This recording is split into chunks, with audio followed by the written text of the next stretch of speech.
也是不能公開妒忌，學習大方接受，同行時要殿後，誰冷落舊朋友？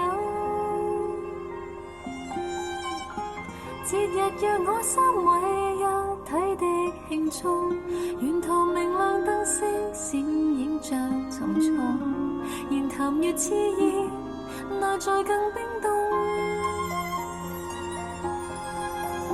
誰當初無心將兩方撮合，然後留低只得這寂寞人。仍是你們密友，呆望你們熱吻，應該傷感還是快感？能迴避嗎？我怕了，當那電燈膽編着你們來來回委曲中受難，一個我被撇低卻又很不慣，要走的一剎又折返。能承認嗎？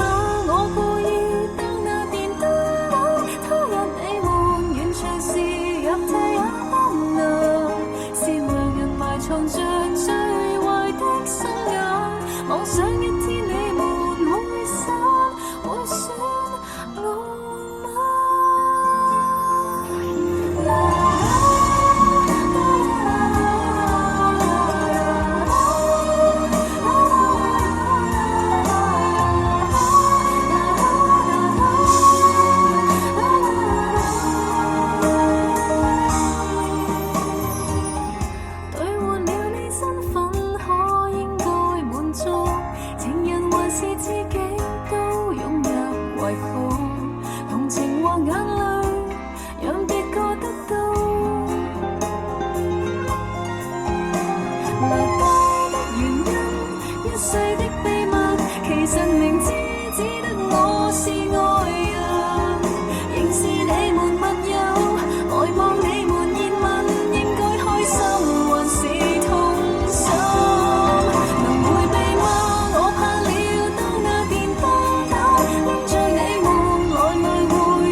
從着最壞的心眼，妄想